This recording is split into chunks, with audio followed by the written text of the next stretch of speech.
Everybody welcome back. सो आज की हमारी वीडियो रहेगी कंजर्वेशन के ऊपर। तो कंजर्वेशन वेरी वेरी इंपॉर्टेंट हो जाता है जब हम इंसान पोचिंग करना शुरू करते हैं, हंटिंग करते हैं, प्रोडक्ट्स लेते हैं।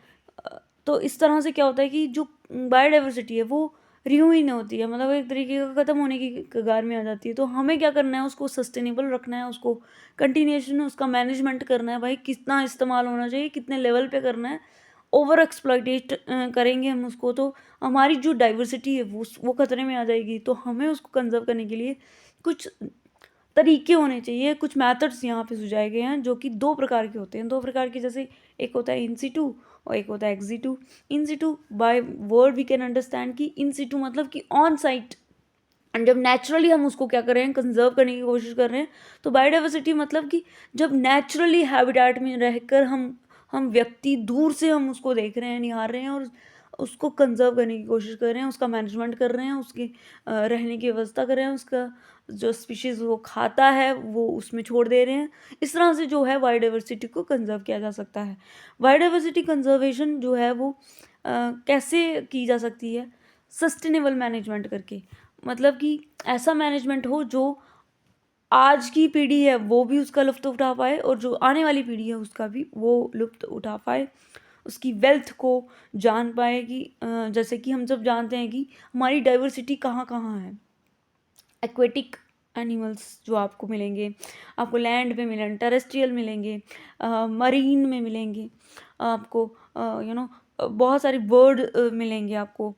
तो एक्सिटू तरीके से हम सीड्स को बचा रहे हैं। तो इस तरह से जो है वो बहुत सारी डाइवर्सिटी हमें देखने को मिलती है। तो अगर हम इसको बचाना चाहते हैं तो एफर्ट्स तो लगाने पड़ेंगे। तो ट्रेडिशनल सिस्टम, नॉलेज सिस्टम कहता है कि भाई हमें इसको क्या करना है, एफर्ट्स लगाने हैं। जैसा हमारा जो बायोलॉजी थी पहले थी, बायोडाइवर्सिटी थी, वैसे ही हमें आज करनी है। क्योंकि अगर हम चाहते हैं कि हमें इक्वली बेनिफिट्स मिलें तो हमें उसको प्रोटेक्ट करना है, प्रिजर्व करना है और सस्टेनेबल करना है। और हमारी जो डाइवर्सिटी है वो लैंड एरिया, मैरीन एरिया और एग्रो वेस्ट में हमें बहुत सारे प्रोडक्ट्स देती है और इससे हमारा फ़ायदा ही फ़ायदा होता है। कंजर्वेशन करने से हम बहुत तरीके से कर सकते हैं। दो तरीके से जो होती है वो कंजर्वेशन होती है, इन सीटू और एक्स सीटू। इन सीटू जो होती है वो प्लांट और एनिमल्स की जो कंजर्वेशन की जाती है उसके एरिया में ही की जाती है और नेचुरली ही होती है। बट अगर हम देखें एक्स सीटू, वो मैन मेड होता है, मैन मेड इकोसिस्टम होता है जहाँ पे स्पीशीज़ को लेके जाया जाता है और वहाँ जाके उसका कंजर्वेशन किया जाता है। एक्स सीटू कंजर्वेशन में बेसिकली जो जेनेटिक डाइवर्सिटी है उसको दर्शाया जाता है, ताकि जो एक्सटिंक्ट हो रही है ना स्पीशीज़, जो स्पीशीज़ ख़त्म होने वाली हैं, हम उसको ले जाते हैं उस एरिया में और फिर उसको इवोल्यूएट करवाते हैं। एक तरीके का उनको एक ऐसा वातावरण देते हैं सो दैट कि वो जनरेट कर पाए अपनी स्पीशीज़ को। तो इन सीटू कंजर्वेशन को हम ज़्यादा ध्यान से पढ़ लेंगे। इन सीटू कंजर्वेशन मतलब ऑन साइट कंजर्वेशन होती है, नेचुरल हैबिटेट में होती है और हम इसको प्रोटेक्ट करने की कोशिश करते हैं ताकि ये एंडेंजर्ड ना हो। और ये हम इसको प्रोटेक्ट करते हैं ताकि ये मतलब कि कोई इस पे वार ना कर दे, है ना। कुछ पशु होते हैं जो ओमनीवोरस होते हैं, हार्बीवोरस आपने पढ़े होंगे, है ना, जो जानवर खा लेते हैं, कुछ सिर्फ ग्रास खाते हैं। तो इस तरह से आपने पढ़े होंगे। तो वो यहाँ पे काम आते हैं कि भाई उनकी जो फूड चेन है वो कंटिन्यू रहे, उनकी जो ऑफस्प्रिंग है वो भी कंटिन्यू रहे। अब इसमें जो मोटिव क्या होता है कि हम इसकी प्रोटेक्शन क्यों कर रहे हैं ऑन साइट, ताकि इनकी जो पॉपुलेशन है जो कम हो गई है, इनकी पॉपुलेशन है ना, कुछ स्पीशीज़ की पॉपुलेशन जो होती है वो कम हो जाती है टाइम के साथ। तो हम क्या कर रहे हैं, उसको रिकवर करने की कोशिश कर रहे हैं ताकि जो उनकी डिस्टिंक्टिव प्रॉपर्टी है, मतलब डिस्टिंक्टिव प्रॉपर्टी होती है जो कुछ ऐसी प्रॉपर्टीज़ जो जिससे हमारा फ़ायदा हो रहा होता है, ह्यूमंस का फ़ायदा हो रहा होता है, ठीक है, ये रहे ना रहे, ह्यूमंस इससे फ़ायदा ले रहे हैं। ह्यूमंस को पता चल गया कि भाई इसकी जो खाल है ना वो मेरे कोट्स बनाती है, भाई इसके जो मस्क डियर है उसकी जो कस्तूरी है ना वो मेरे फ़ायदेमंद है। जो हॉर्न, जो क्या कहते हैं, एलिफेंट का जो हॉर्न होता है वो मेरे काम आएगा, हैं। तो इस तरह से जो है फर्नीचर काम आएगा, जो प्लांट्स है, ट्रीज़ हैं, वो काम आएगा। तो हम क्या करते हैं, उसकी जो डिस्टिंक्टिव प्रॉपर्टी होती है उसको हम रखना चाहते हैं, तो हम उसको सेव भी तो करेंगे ना। हम इवेलुएट करवाएंगे उनको, ठीक है, उनकी स्पीशीज़ को नेचुरल हैबिटेट दे के उनको सेव करने की कोशिश करेंगे, उनकी पॉपुलेशन साइज जो है वो सफिशिएंट रहे, वो जेनेटिक डाइवर्सिटी कर पाएँ, है ना। जीन्स पे परिवर्तन होता है, बहुत सारी अडेप्शन होती है, सो दैट कि अब इसमें कौन कौन से अडेप्शन अपने साथ वो कर पाए, है ना। तो इनके जो एग्जांपल्स होते हैं जहाँ पे वो नेचुरली वो रह रहे होते हैं, तो नेशनल पार्क्स हो गए, बायोस्फीयर रिजर्व हो गए, वाइल्ड लाइफ सेंचुरीज हो गए। नेशनल पार्क्स होते हैं जो कि जो खतरनाक एनिमल्स उसमें नहीं पाए जाते, बेसिक एनिमल्स पाए जाते हैं। वाइल्ड लाइफ सेंचुरीज होती है जहाँ पे जो हाथी, शेर, भालू वगैरह ये सब हमें वाइल्ड लाइफ सेंचुरीज में मिलते हैं। यहाँ पे आप देखते हो कि सफारी करके व्यक्ति वहाँ पे क्या करता है, अपना लुफ्त उठाता है, लैंडस्केप का देखता है, मज़े करता है, ठीक है।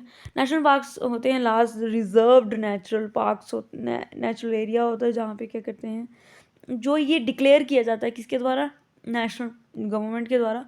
और इसमें बहुत सारे वैराइटीज़ होती हैं फ्लोरा एंड फाउना की बेसिकली, और ये इंजॉयमेंट के लिए भी होता है।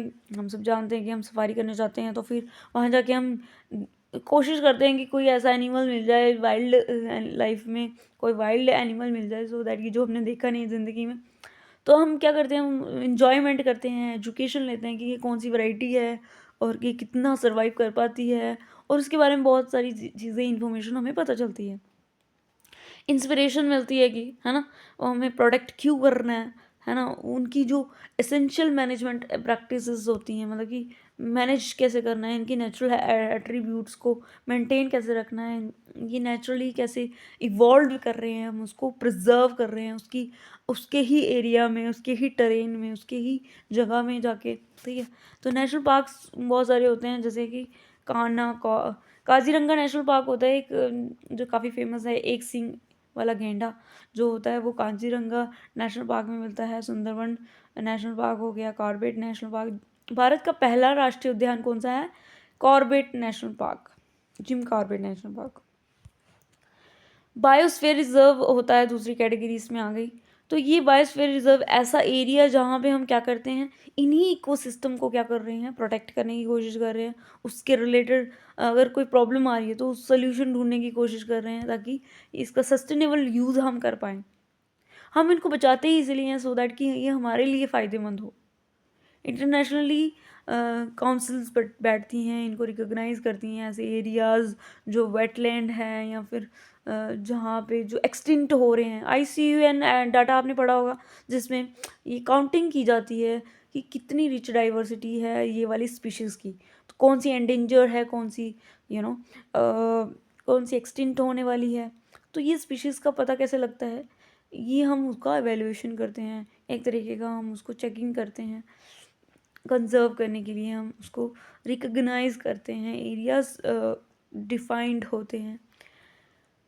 तो बहुत सारी लेबॉर्ट्रीज़ होती हैं। बायोस्फीयर एक जो होता है वो एक तरह का लैब की तरह काम करता है, जो कि टेस्टिंग के लिए काम करता है। Biosphere reserve serve as a living laboratories for testing out and demonstrate integrating management of land, water and biodiversity। Management कैसे करना है, बायोस्फीयर रिजर्व मीन्स कि एक ऐसी लैब्स जहाँ पे टेस्टिंग होती है, कुछ साइंटिस्ट क्या करते हैं, टेस्ट करते हैं, कोशिश करते हैं कि कैसे हम इस एरियाज़ में मैनेजमेंट कर पाएंगे वाटर बायोडाइवर्सिटीज़ का कलेक्टिवली, जो है ना। तो इस तरह से हम बायोस्फीयर रिजर्व को भी पढ़ लेते हैं। तो हमारे इंडिया में, या फिर कह लो कि टोटल बायोस्फीयर रिजर्व पूरे वर्ल्ड में 701 हैं, और ये कितने एरियाज़ में हैं, 124 कंट्रीज़ में पाए जाते हैं। ये आपको रट लेना है।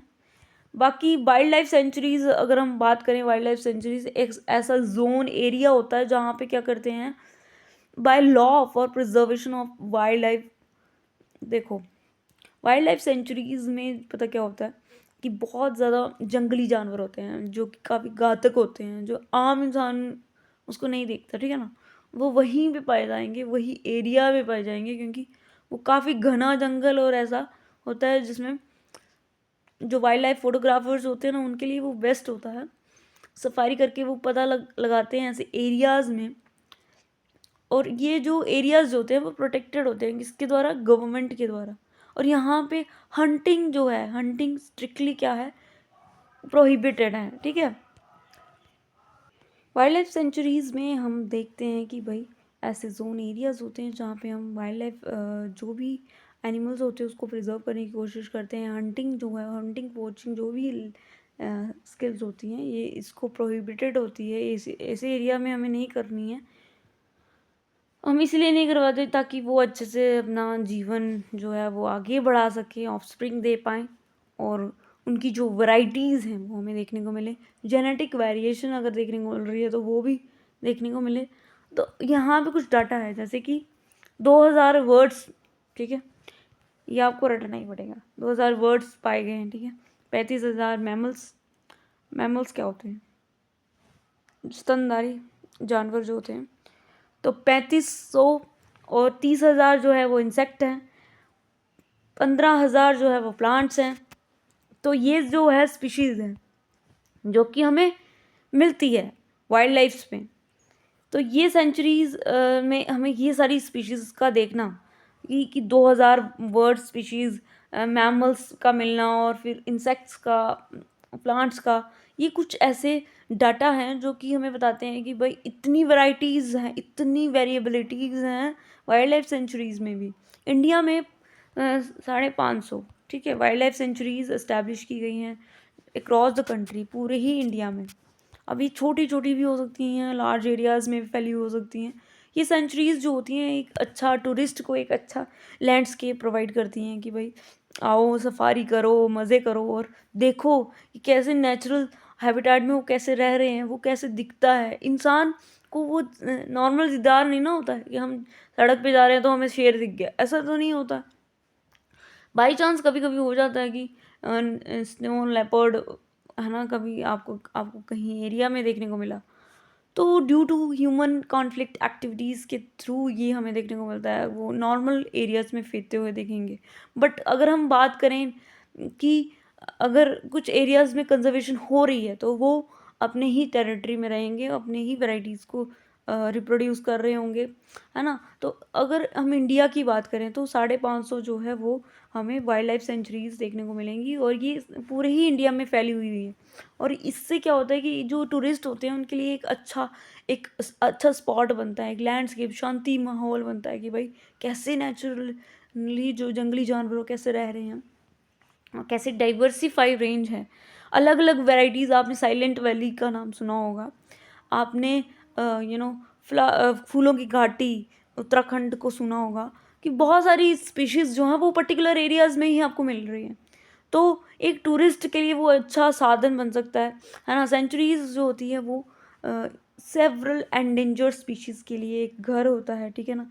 ये सेंचुरीज़ जो होती हैं ना ये नेचुरली बनी हुई हैं, ठीक है ना। और ये इनका घर है भाई, अगर वो ख़त्म भी हो गए हैं तो वो वहीं पे रहेंगी। कुछ कुछ स्पीशीज़ मिलती हैं। अब क्या होता है कि लोग वहाँ पे घूमने चले जाते हैं, सफारी करते हैं वगैरह करते हैं, तो उसकी वजह से वो डर जाते हैं, वो अंदर ही रहते हैं। तो जैसे कि एशियाटिक एनिमल हो गया, रॉयल बंगाल टाइगर हो गया, स्नो लेपर्ड हो गया, ये कुछ नाम याद कर लेना। एलिफेंट हो गया, टाइगर हो गया, लेपर्ड हो गया, क्रेन हो गया, साइबेरियन क्रेन जो कि बाहर से आई हुई है।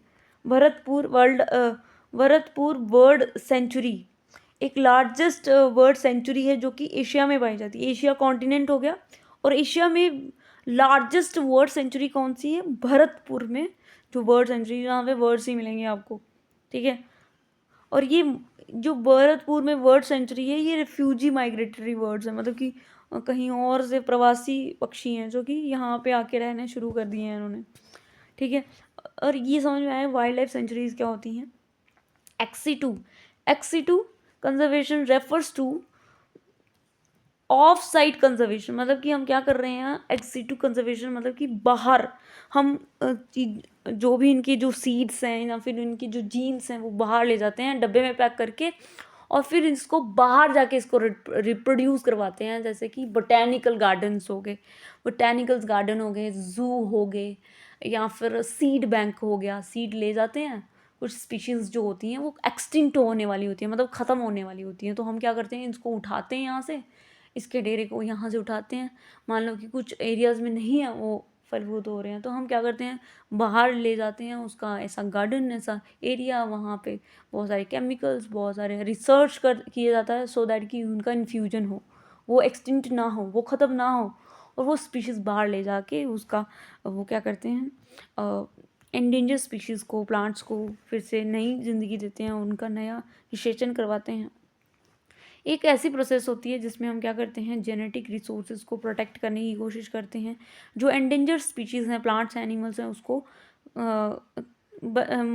ख़त्म होने से बचा लेते हैं, और इस तरह से एक न्यू लोकेशन पे उनको जीवन यापन करवाते हैं, जैसे कि ज़ू हो गया, बोटैनिकल गार्डन्स हो गए, और सीड बैंक हो गया। ये 3 प्रकार के ऐसे होते हैं जिसमें हम क्या करते हैं, कॉलोनी रीलोकेशन, मतलब कि हम क्या करते हैं, ताकि ये एक अच्छा मेथड हो सकता है रीलोकेशन, मतलब कि हम क्या करते हैं, कोई भी स्पीशीज़ है उसको मैक्सिमाइज़ करने के लिए, उसको बढ़ाने के लिए हम क्या कर रहे हैं, कहीं और लेके जा रहे हैं, फिर उसको उसकी जो नेचुरल स्पेस थी वहाँ से हटाकर हम उसको नई स्पेस में लेके जा रहे हैं, ताकि वो ख़त्म होने से बच जाए।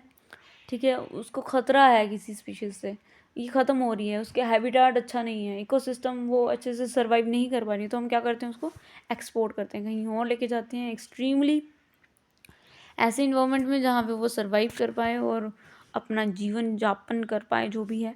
और बहुत सारी टेक्निक्स का यूज़ किया जाता है इनको रीलोकेट करने के लिए। ऐसा नहीं है कि ऐसे ही हवा में उड़ा लिया और पकड़ लिया, चलो ले जाओ, नहीं, बहुत सारी टेक्निक्स का इस्तेमाल किया जाता है ट्रैप करने के लिए, और ताकि इसको कोई हार्म ना हो।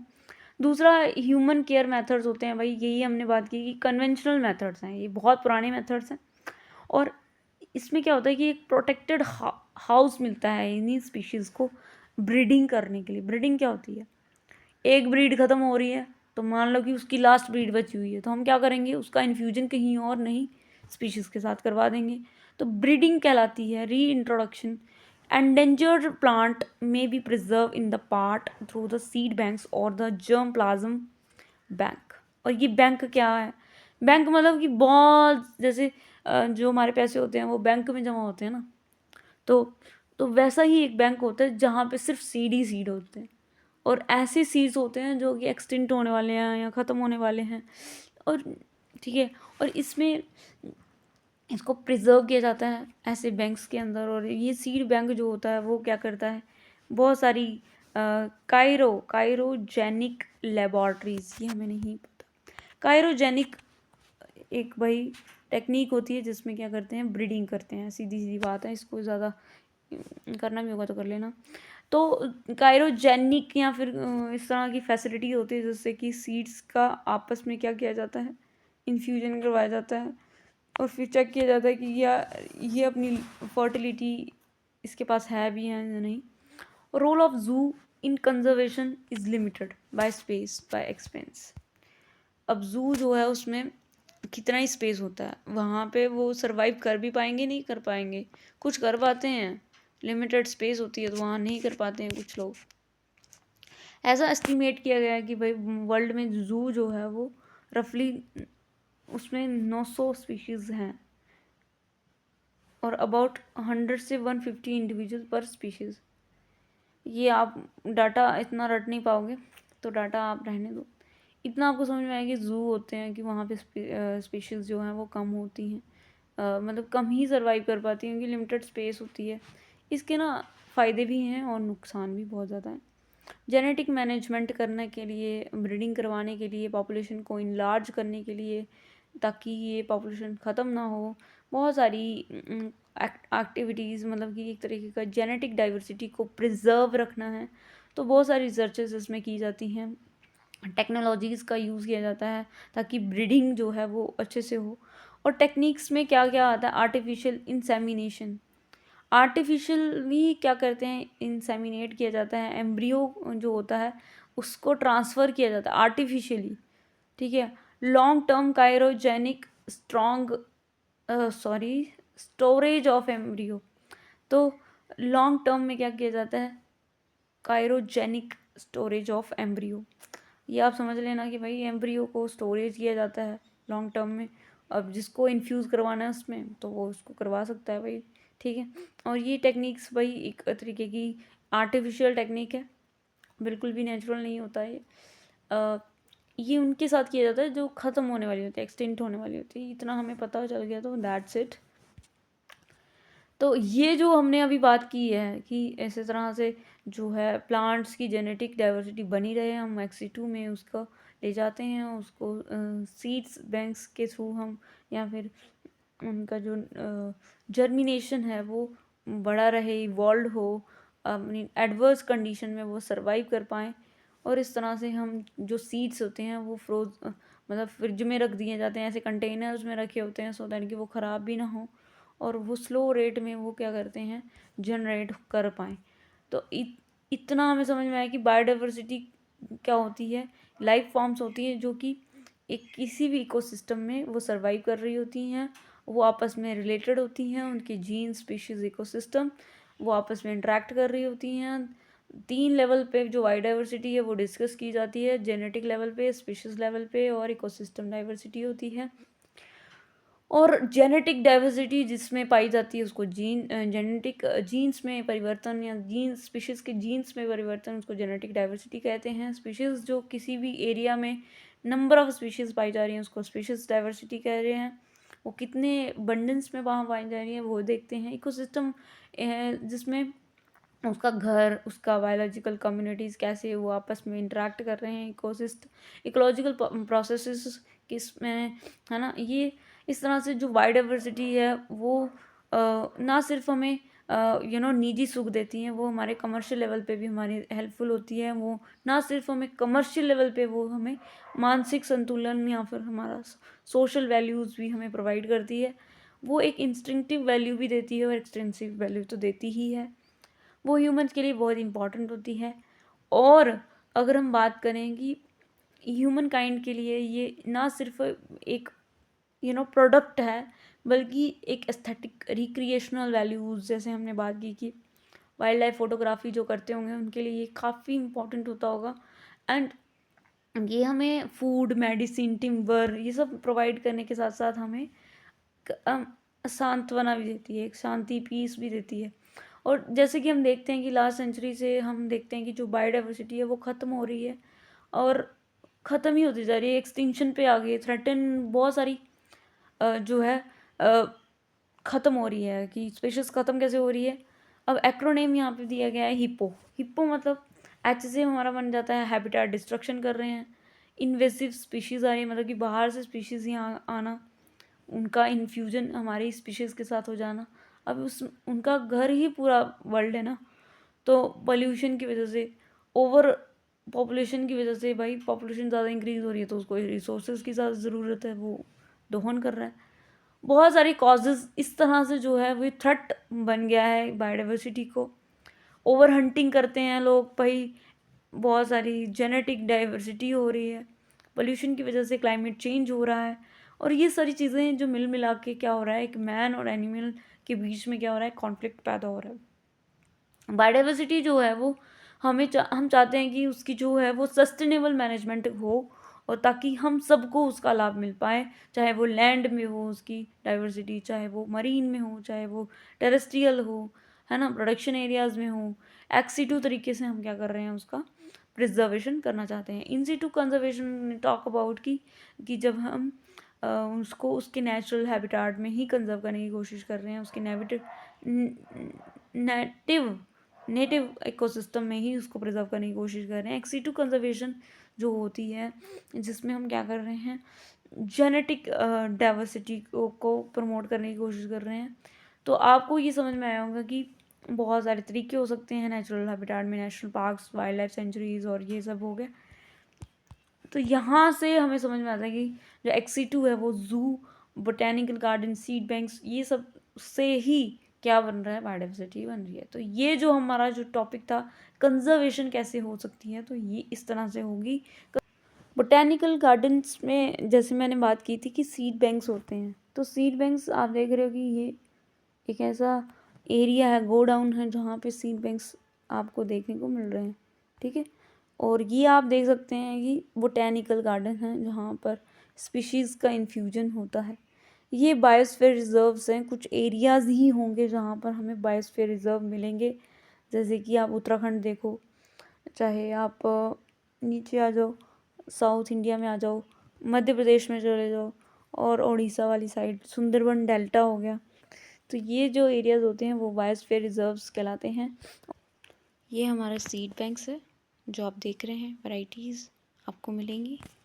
नेक्स्ट हम देख रहे हैं Jim Corbett national park, Uttarakhand में पाया जाता है, जहाँ पे आपको ये वैरायटी देखने को मिलेगी। नेशनल पार्क्स में आपको देखने को मिलेंगे बहुत सारे ये एनिमल्स, जो वैरायटीज़ आप देख पा रहे हैं, ठीक है।